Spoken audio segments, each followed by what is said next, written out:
मेरे बंगले पे आके मुझे धमकी दे रहा है। किस तरह का महात्मा तुझे मारने मराने की बात कर रहा है? जानना चाहता तू महात्मा है कोई कसाई है? कौन है तू? जानना चाहता हाँ मैं जानना चाहती हूँ। तो सुन दिया अगर नक्शा नहीं, दिया अगर नक्शा नहीं तो कर दूं तेरा अंत। और कामलाछ जादूगर हूँ, नहीं हूँ कोई।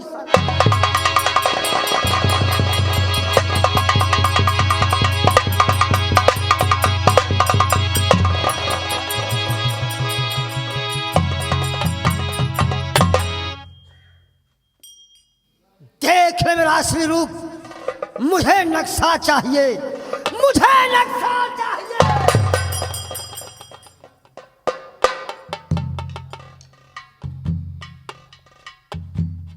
जादूगर?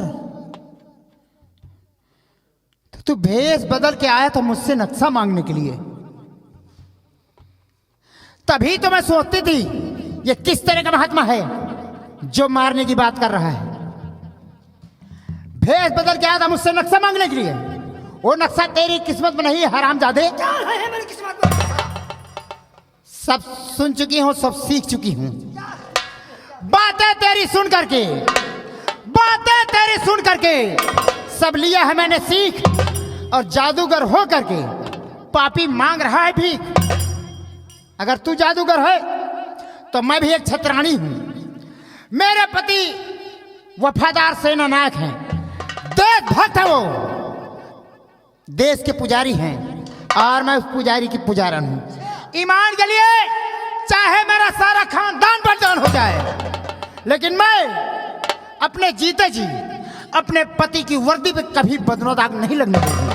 शारदा, तेरा पति वफा का पुजारी है तो उसी पत्नी, तू उसी की पत्नी, उस देश भक्त की पत्नी भक्तिन बनी घूम रही है। घूम रही हूं मैं। ये कामला जादूगर आज देख तेरे साथ क्या क्या करता है। क्या कर लेगा तू? इसी वक्त मैं तेरे बच्चे को तेरी गोद से छिनवा कर अपने शैतानों के द्वारा इस साले को काफी दूर फेंकवा देगा। चल चल चल रे खोपड़ी। काम तू दिखा दे, जहां हो जिंद मेरे दोनों बढ़ा दे। काल महाकाल की विद्या इंद्रजाल की मेरे दोनों शैतानों आ जाओ। चौकी हीरा लाल की दुहाई कमरू को मचाए।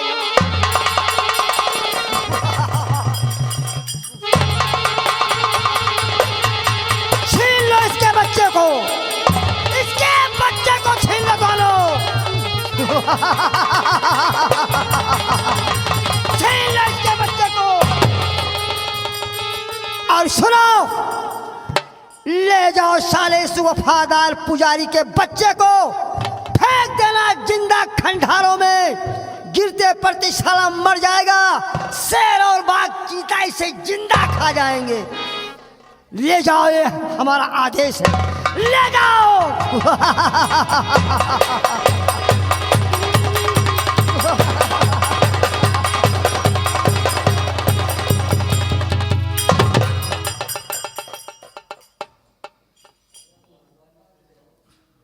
देशभक्त की पत्नी देशभक्तिन बनी घूम रही है।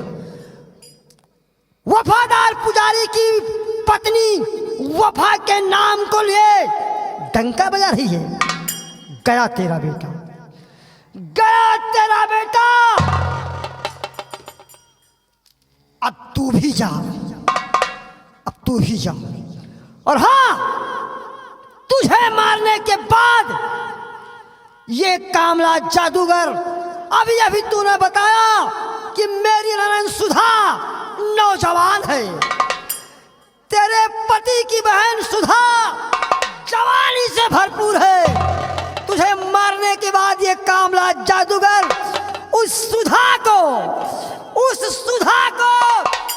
अपने बिस्तर की शोभा बनाएगा। उसकी जवानी से खेलेगा।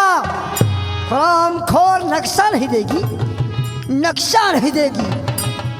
सबको इस बंगाल में जान से दूंगा मार, और मिला नहीं नक्शा मुझे तो कर दूं बंटा ढाल।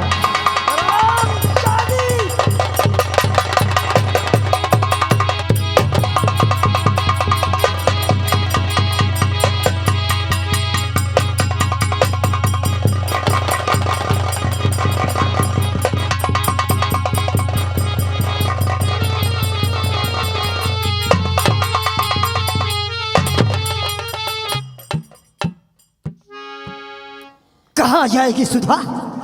कहाँ जाएगी सुधा? मैं आ रहा हूँ, मैं आ रहा हूँ सुधा, तू कहाँ जाएगी?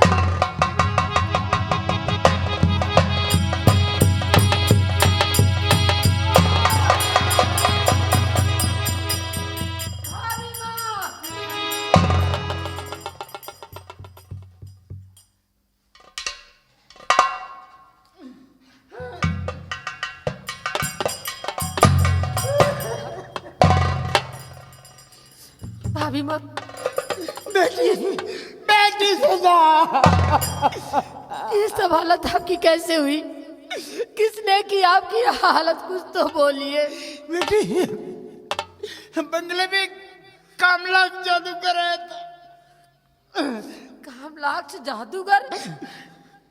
मुझसे नक्शा मांग रहा था बेटी, मैंने उसे नक्शा नहीं दिया तो मेरे बच्चे को मुझे छीन के लेके चला गया हे भगवान, ये सब कैसे? और मुझे त्रिशूल से मार दिया बेटी। भाभी माँ, मैं आपको कुछ नहीं होने दूंगी। आप मेरे साथ इसी वक्त मेरे साथ हॉस्पिटल चली आइए भाभी माँ। नहीं बेटी, मेरे पास वक्त नहीं है बेटी। तुम्हारे भैया मिले तो उनसे बता देना कि भाभी की मौत नक्शे की वजह से हुई है। मैं जरूर बताऊंगी, लेकिन मेरे साथ चले, जिद मत कीजिए भाभी माँ। नहीं बेटी, बेटी मुझे अपने बेटे की उतनी परवाह नहीं है जितनी तेरी चिंता है मेरी गुड़िया।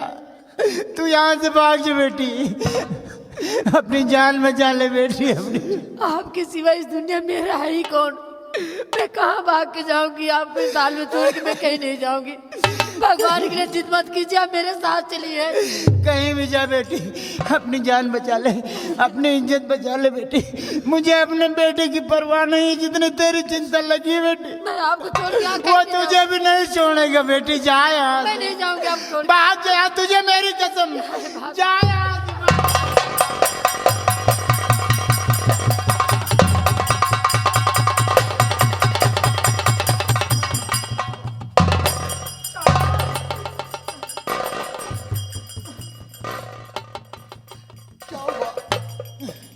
क्या हुआ तुम्हें?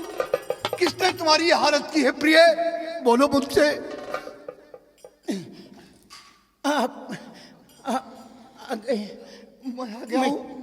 मैं कितनी खुशनसीब हूँ, मेरा दम आपकी बाहों में निकल रहा। लेकिन दम तोड़ने से पहले ये बताओ कि किसने तुम्हें ये सजा दी है, उसके बारे में मैं जानना चाहता हूँ। मुझे कौन? मुझे शारदा? मुझे शारदा? शारदा! अपने पति के बाहों में तुमने दम तोड़ दिया, लेकिन उस पापी का नाम अपनी जुबान पे ना ला सकी जिसने तुम्हें मौत की सजा दिया।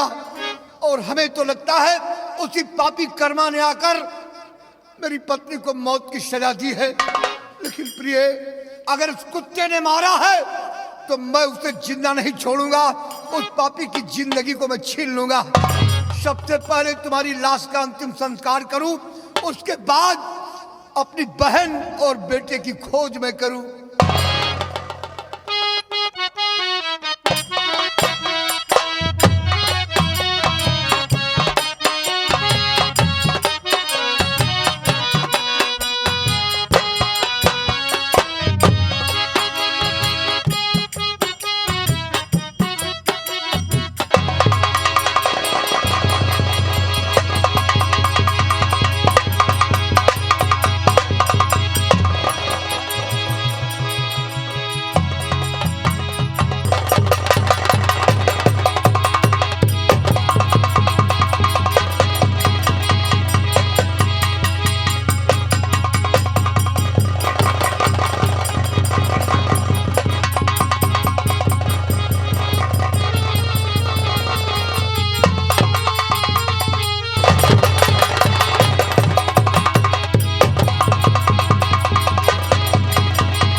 वतन से वापस आए हैं। मालूम पड़ रहा यही वो खंडहर है जहां पे हमारा खजाना गड़ा हुआ है, लेकिन बिना नक्शा के वो खजाना हमें नहीं मिलेगा। इसलिए चलते हैं सेनापति धर्माय खोज में। अगर सेनापति मिल गया तो नक्शा हमें मिल जाएगा और सेनापति ढूंढने जाऊंगा। उसके बाद खंडहरों पर आकर के अपने खजाने को लेकर के यहां से अपने वतन वापस चला जाऊंगा। चलते हैं सेनापति खोज में। अब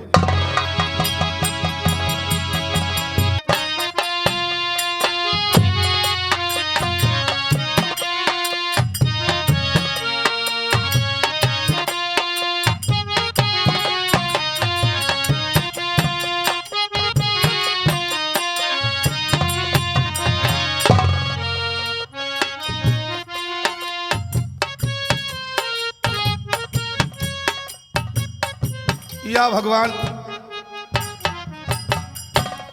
इस खंडहरों में ये बच्चा पड़ा हुआ है। किसका बच्चा है ये? यहां कोई दिखाई भी नहीं पड़ रहा है। कौन वो माँ है जो इस बच्चे को जन्म देने के बाद इस खंडहरों में मरने के लिए छोड़ दिया है? और कौन पापनी ने किया और ऐसी भारी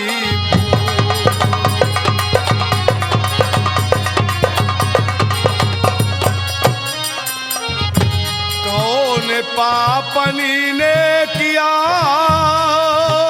और ऐसी भारी भूल और बीच डगर में छोड़ गई ये गुलाब का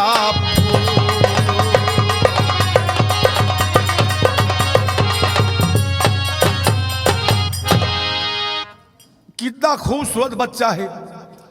इसके गले में एक ताबीज पड़ी है। मालूम पड़ता ये ताबीज इसके परिवार की निशानी है।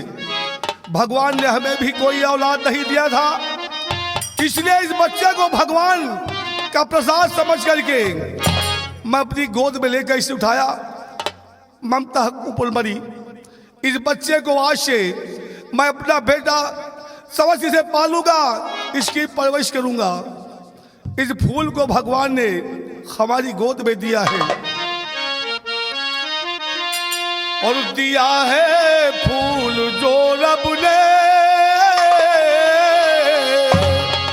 दिया है फूल जो रब ने उसे अपना बनाऊंगा।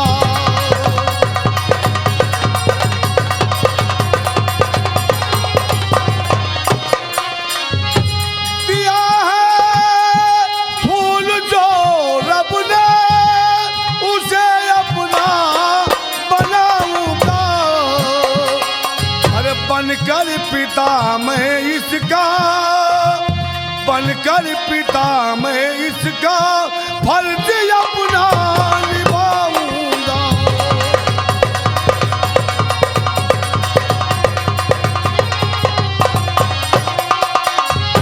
रखूंगा नाम सूरज और दुनिया को दिखाऊंगा।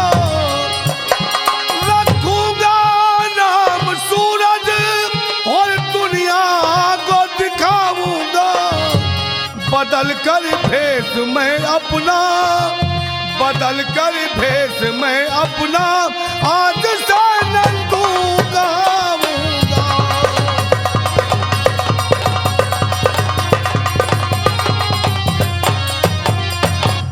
हो सकता है इस बच्चे का इसके परिवार कोई दुश्मन हो जो इसे मारना चाहता हो, इसलिए इस बंगाल राज्य में इसी खंडहरों पे एक झोपड़ी बना करके रहूंगा। इस बच्चे की परवरिश करूंगा। इस बच्चे की परवरिश के लिए अपना भेष और अपना नाम बदलूंगा। बच्चे का नाम रखूंगा सूरज और मैं आज से अपना नाम नंदू नाम से कहलाऊंगा। इस बच्चे का पिता बन करके ये दुनिया को दिखाऊंगा कि भगवान ने जो औलाद हमें दिया है, इस औलाद को पिता का प्यार दूंगा, इसकी परवरिश करूंगा। आगे चलकर यही हमारा बेटा सेनापति धर्मा खोज करके मुझसे मिलाएगा और यही बेटा हमारा हमें नक्शा दिलाएगा। चलते हैं, बच्चा बेहोश है, किसी डॉक्टर को दिखाते हैं, उसके बाद झोपड़ी बना करके उसी में बच्चे की मैं परवरिश करूंगा।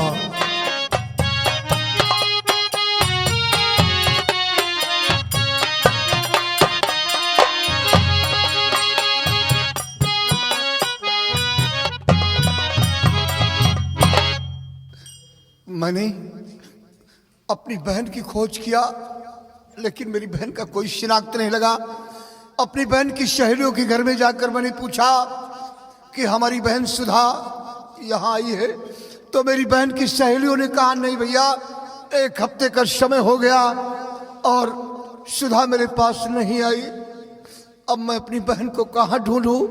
अगर मेरी बहन नहीं मिलती तो मेरा मासूम बेटा भी नहीं मिलता।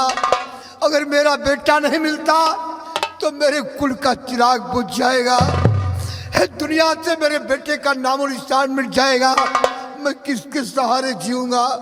मैं अपने बच्चे को कहाँ ढूंढने के लिए जाऊं? अपनी बहन को कहाँ ढूंढने जाऊं कि मेरी बहन मेरे बच्चे को कहाँ लेकर छुपी है? मैं ढूंढकर परेशान हो गया और ये सामने घना जंगल दिखलाई दे रहा है। हो सकता है हमारी बहन भयभीत होकर डर के मारे घने जंगलों में खंडहरों में लेकर बच्चे को छुपी हो। तो जा रहा हूं खंडहरों में, घने जंगल में अपनी बहन को मैं ढूंढता हूं। इसी वक्त इसी घने जंगल की तरफ मैं जा रहा हूं। खबरदार कि खबरदार, हिलना नहीं और भगना है बेटा।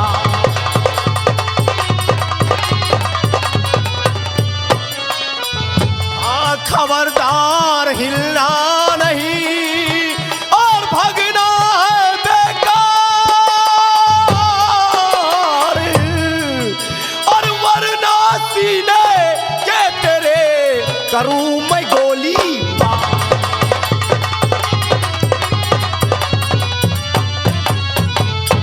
सामने आ और बता कि तू कौन है हरामजादे।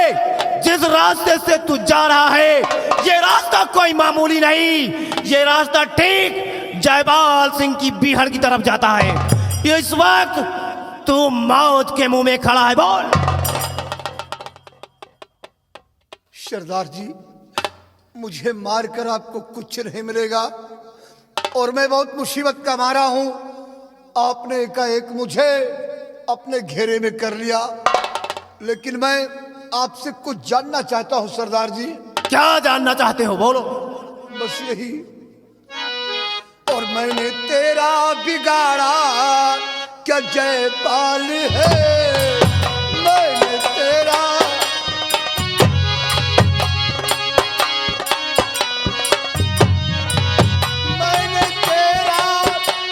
बिगाड़ा क्या जयपाल है? मेरे सीने में गोली रहे डाल है।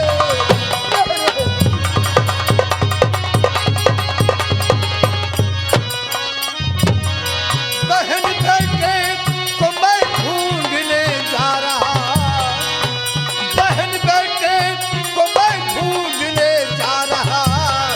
शाह मंत्री बने दोनों अब काल है।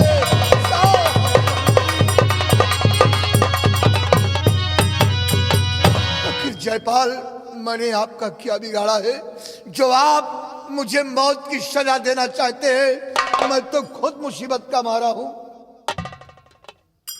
अरे बिगाड़ने और बनाने का ठेका तो हमने ले रखा है। ये मेरे सवालों का जवाब नहीं है। मैं जानना चाहता हूं कि तू कौन है, रहने वाला कहां का है और यहां आने की तेरी जरूरत कैसे? सरदार जी, मैं कोई और नहीं, मैं इसी मुल्क बंगाल का रहने वाला, मैं कभी यहाँ का, मैं भूतपूर्व सेना नायक, मेरा नाम धर्मा सिंह है।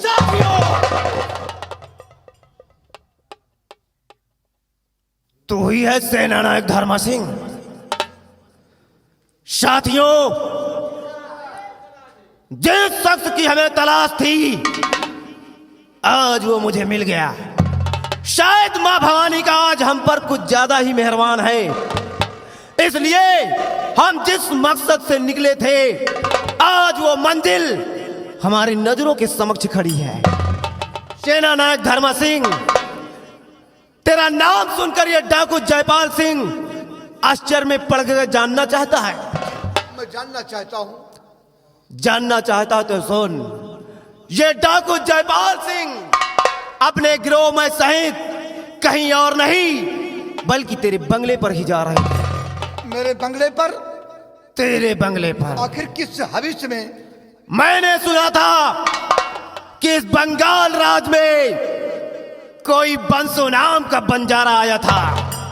उस हरामजादे के पास अरबों की दौलत थी और उस हरामजादे ने उस दौलत को इसी बंगाल राज की सरजमी के अंदर दफन कर रखा है और उस खजाने का नक्शा तेरे पास है। जासूसों द्वारा मुझे खबर मिली थी, बस उसी नक्शे को हासिल करने के लिए ये डाकू जयपाल सिंह तेरे बंगले पर जा रहा था, लेकिन तो मुझे रास्ते में ही मिल गया और डाकू जयपाल सिंह का काम आसान हो गया। अब तुम्हारी खैरियत इसी में है कि उस खजाने के नक्शे को मेरे हवाले कर दो और अगर नक्शा देने से इनकार किया तो समझ लो तुम्हारी मौत तुम्हारे उतने ही करीब है जितना कि हमारे और तेरे बीच में फासला। सरदार जी, आपका कहना बिल्कुल सत्य है कि बंसू बंजारे के खजाने का नक्शा मैंने अपने हाथों में थामा था। ये हकीकत है और उसी नक्शे की दरकार आपको है। मुझे है। इसी हविष्य में आप मेरे बंगले पर जा रहे थे। जा रहा था। लेकिन जिसकी हविष्य आपको है, आज मैं ऐसे हालात पर आकर खड़ा हूं, ऐसे मोड़ पर आकर खड़ा हूं कि इस हालात में वो बंजारे के खजाने का नक्शा मेरे पास नहीं है। नहीं तेरा नायक, मुझे ना सुनने की आदत नहीं है। ये डाकू जयपाल सिंह अच्छी तरह जानता है अरबों और खरबों का मामला है।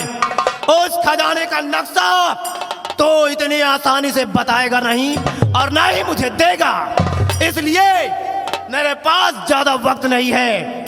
एक कहावत है, कहते हैं कि बात कम की जाए तो उससे बात कहते हैं और ज्यादा की जाए तो बकवास कहते हैं। सीधे पॉइंट पे आ और उस खजाने का नक्शा मेरे हवाले कर दे, वरना देख रहा है मौत तेरे चारों तरफ खड़ी हुई है। अभी तो तू यहाँ हमारे सामने खड़ा है और कुछ ही पलों में इनकार किया तो जमीन पर पड़ा हुआ झूठ बोल रहा है, कह रहा कि नक्शा हमारे पास नहीं है। सरदार जी, मैं मानता हूं कि हमारी जिंदगी और मौत का फैसला आप लोगों की मुट्ठी में है। अगर आप लोगों की उंगली जरा सा हरकत कर जाए तो हमारी जिंदगी आप लोग छीन सकते हैं, लेकिन जान लेने से कुछ हासिल नहीं होगा। रही बात कि आपका मकसद पूरा होना है उस खजाने के नक्शे से, वो खजाने का नक्शा आपको मिल सकता है, लेकिन मैं अपनी बहन और बेटे की खोज में निकला हूं। अगर हमारी बहन और हमारा मासूम बेटा मुझे मिल जाए तो खजाने का नक्शा आपको हासिल हो सकता है। सरदार जी, तो इसका मतलब उस खजाने का नक्शा वाकई में तेरे पास नहीं? मेरे पास नहीं है सरदार जी। विश्वास कीजिए, मैं आपके सामने उस परम पिता ईश्वर की सौगंध ले रहा हूं कि वो नक्शा इस हालात में मेरे पास नहीं है। अपनी बहन और अपने बेटे को ढूंढ रहा है। अगर तेरी बहन और तेरा बेटा तुझे मिल जाए तो क्या उस खजाने का नक्शा मिल सकता है? मैं आपको जवान दे रहा हूं सरदार जी, आपके सभी साथियों के सामने मैं आपको जवान देकर और ये प्रतिज्ञा कर रहा हूं कि अगर मेरी बहन और बेटा मुझे मिल जाए तो खजाने का नक्शा मैं आपके हवाले कर दूंगा। विक्रम, जी सरदार। क्या कहते हो? इसकी बातों पर हमें यकीन करना चाहिए या नहीं? सरदार जी, इसके आंख में आंसू आ रहे हैं और ये झूठ नहीं बोल रहा है। इस वक्त नक्शा इसके पास नहीं है, क्योंकि इसके आंसू गवाह है सरदार जी। सच कहते हो विक्रम सिंह, कभी कभी तुम भी समझदारी की बात कर ही जाते हो। ठीक है विक्रम सिंह, हमें भी यकीन हो गया है कि वाकई में इसकी आंखों में सच्चाई है, ये सच बोल रहा है, क्योंकि इसकी बहादुरी और ईमानदारी के चर्चे हमने अपने कानों से सुने हैं। इसलिए मैं इसके वादे को स्वीकार करता हूं। ठीक है, हम तेरी जिंदगी बख्श रहे सेनानायक धर्मा सिंह, लेकिन अभी अभी तूने कहा कि महाराज और मंत्री की नजरों में तू बागी हो चुका है। चुप चुप कर इधर उधर दर बदर की ठोकर खा रहा है, अपनी बहन और अपने बेटे को ढूंढ रहा है। अगर ते महाराज को खबर हो गई कि सेनानायक धर्मा सिंह जिंदा है और इस बंगाल की गलियों में भटक रहा है, तो अपने सिपाहियों को भेजकर तुझे गिरफ्तार करवा लेंगे। सूली पर तू चढ़ जाएगा, मतलब इस दुनिया से तेरा नामो निशान मिट जाएगा। तो उस खजाने का नक्शा डाकू जयपाल सिंह को कभी नहीं मिलेगा, और ये हरगिज हम बर्दाश्त नहीं कर सकते। सरदार जी, ये बात तो सत्य है कि अगर शहंशाह की नजरों में जिंदा में मिल गया, या कि उन्हें खबर मिल गई कि अभी सेनानायक धर्मा सिंह जिंदा है, तो पकड़वा करके मुझे सीधे फांसी के तख्ते पर चढ़वा देंगे। इसलिए आप हमारे लिए कोई ऐसा रास्ता बताएं कि जिसकी वजह से अपनी बिछड़ी हुई बहन, अपने बेटे को ढूंढ सकूं और आपका मकसद पूरा हो सके। सेनानायक धर्मा सिंह, अगर अपने मकसद में कामयाब तुम होना चाहते हो, अपनी बहन और अपने बेटे को ढूंढना चाहते हो, उनसे मिलना चाहते हो, तो तुम्हारे पास कोई रास्ता नहीं है, सिर्फ एक रास्ता है। और वो रास्ता है कि तुम्हें हमारे धंधे में उतरना होगा। जिस तरह मैं एक डाकू हूं, मेरे नाम से, डाकू जयपाल सिंह के नाम से बंगाल राज कांपता है। हमारे धंधे में उतरकर एक बागी बनकर तुम्हें अपनी बहन और अपने बेटे को ढूंढना होगा, और मां भवानी, तुम्हें तुम्हारे मकसद में जरूर कामयाब हो जाओगे। सरदार जी, ये आपकी शर्त हमें मंजूर है। अगर एक नेक इंसान की जिंदगी बनकर, एक नेक इंसान की जिंदगी जीकर अपनी बहन को ढूंढूंगा, बेटे को ढूंढूंगा, तो अपना मकसद पूरा नहीं कर पाऊंगा, और एक दिन ऐसे मुल्क बंगाल में मैं फांसी के तख्ते पर चढ़ जाऊंगा। इसलिए आपके बताए हुए रास्ते को अपनाऊंगा। जैसा आप कहेंगे वैसा करने के लिए मैं तैयार हूं। माँ भवानी तुम्हें तुम्हारे मकसद में जरूर कामयाब करेंगी। ठीक है, अगर तुमने फैसला कर ही लिया है, तो आज से तुम्हें ये बंगाल के लोग सेनानायक धर्मा सिंह के नाम से नहीं, बल्कि तुम्हारे लिए एक नई पहचान और नया नाम होगा। आज से तुम सेनानायक धर्मा सिंह नहीं, बल्कि डाकू बीरा सिंह हो। हाँ सेनानायक धर्मा सिंह, हाथों में तुम्हारे बंदूक होगी, और तुम अपने सरदार डाकू जयपाल सिंह का नाम रोशन करोगे। आज से तुम्हारा नाम डाकू बीरा सिंह होगा। डाकू बीरा सिंह बनकर अपनी बहन और अपने बेटे का पता लगाओ। वादे के मुताबिक जब तुम्हारी बहन और तुम्हारा बेटा तुम्हें मिल जाए, तो उस खजाने के नक्शे को मेरे हवाले कर देना। ठीक है सरदार जी, आपके कहने के मुताबिक वैसा ही कदम उठाऊंगा, और जिस वक्त हमारी बहन और बेटा मिला, उसी वक्त में खजाने के नक्शे को आपके हवाले कर दूंगा। आज से डाकू जयपाल सिंह अपने सभी साथियों को तुम्हारे सुपुर्द करता है। जिस तरह ये लोग हमारे इशारे पर काम करते आए हैं, ठीक उसी तरह तुम्हारे इशारे पर काम करेंगे। साथियों, आज से तुम्हारा सरदार डाकू जयपाल सिंह नहीं, बल्कि डाकू बीरा सिंह होगा। इसके बताए हुए नक्शे कदम पर चलना तुम्हारा परम कर्तव्य होगा, और ये जयपाल सिंह कुछ दिन तक अपने आहने अड्डे पर आराम करेगा। ये लो सेनानायक धर्म सिंह मेरी बंदूक, आज मैं तुम्हें तोहफे में। ठीक है सरदार जी, आपने मुझे शरण दिया और आपने अपने गिरोह में रहने का मुझे सहारा दिया। अपनी अमानत, अपनी बंदूक मेरे हाथों में थमा दिया। मैं वादा करता हूं मां भवानी की कसम, मैं आपका नाम रोशन करूंगा। कोने कोने में हमारे नाम से लोग दहशत करेंगे और लोग कंपेंगे। आपका भी नाम रोशन और मेरा भी नाम रोशन होगा। तो फिर बोलो जय मां भवानी की। जय मां भवानी, जय मां भवानी, जय मां भवानी, जय मां भवानी। जय मां भवानी। चलिए सरदार जी।